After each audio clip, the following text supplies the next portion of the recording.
এটা ছাত্র আন্দোলন কখনো বলে না। এমনকি যখন নাহিদের সঙ্গে আমার 2 তারিখ রাতে যখন দীর্ঘ কথা হচ্ছে, তখনও কথা হচ্ছে আন্দোলনে কম্প্রোমাইজ করতে হবে। আপনি বিভিন্ন রকম গ্রুপ, তখন তারা ইতিমধ্যে সেফ হাউস আছে, মার্কিন সেফ হাউস, মার্কিন যুক্তরাষ্ট্রের দূতাবাসগুলো ওই সেফ হাউসগুলো তৈরি করেছে।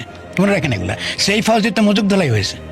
কারণ যারা সেফ হাউসে ছিল তারা যখন ফোন করতেছে আমাকে, তখন তারা বলতেছে আমাদের উপর চাপ দিতেছে যে আমরা যেন পদত্যাগের কথা বলি, যে শেখ হাসিনা পদত্যাগ করবে এবং ব্যবস্থা যা আছে তেমন।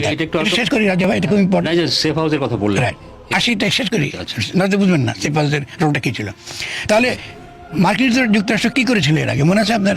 তো সেফ হাউসে যখন ছিল ওটাতে তখন এই যে তথাকথিত গণ অভ্যুত্থানের মধ্য দিয়ে গঠনের রাজনীতির বিপরীতে তারা চেয়েছে শেখ হাসিনা সরে যাবে, ব্যবস্থা টিকে থাকবে। ফলে তরুণ ছাত্রদের যারা তখন জীবনের বাঁচবার জন্য তাদের সেই অসহায়ত্বের সুযোগ নিয়ে আপনি তাদেরকে বিভিন্ন সেফ হাউসে রেখেছেন এবং প্রতিদিন তাদেরকে আপনি বলেছেন মুখে যে তোমরা খালি পদত্যাগ চাইবে, তোমরা শেখ হাসিনা। যুক্তরাষ্ট্র এটা হ্যাঁ, যুক্তরাষ্ট্র চেয়েছে ওটা। আমি তো আপনাকে তথ্য আকারে বলতেছি। আচ্ছা, সেফ হাউসগুলো কাদের? মার্কিন যুক্তরাষ্ট্র চালিয়েছে, তাদের তত্ত্বাবধানে এম্বাসি চালিয়েছে।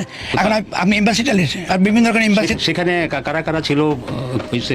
এটা তো আমি এখন তো বলা আমার পক্ষে ঠিক হবে না কথা। আমি এটাতে পাবলিক আন্দোলনে যারা নেতৃত্ব, আন্দোলনে সকলে ছিল না আন্দোলনে সেফ। আচ্ছা, আমি খালি তথ্য দিতে আমি বুঝবেন।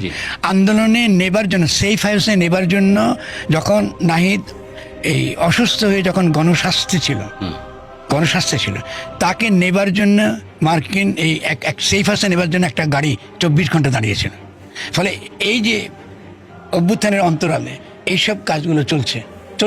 তাহলে আপনি যেটা বলছিলেন যে যুক্তরাষ্ট্রের কথা বললেন, সেফ হাউসের কথা বললেন, তার মানে এই আন্দোলনের সঙ্গে মার্কিন যুক্তরাষ্ট্রের একটা সম্পর্ক আছে বলে যেটা শোনা যায়, সেটা কিছুটা সত্য। শোনা যায় কেন? প্রথম থেকে ঘোষণা দিতে করেছে তারা।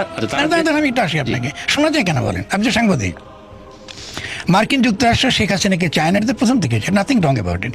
এবং তার আগে আমি যখন আপনি মনে আছে কিনা আপনার, আমি গণ অধিকার পরিষদে এই যে নুরুদের অনুষ্ঠানে গিয়ে বলেছিলাম যে সরকার বদল মার্কিন যুক্তরাষ্ট্রই করে দেবে, এটার জন্য আমাদের এত পরিশ্রমের দরকার নেই।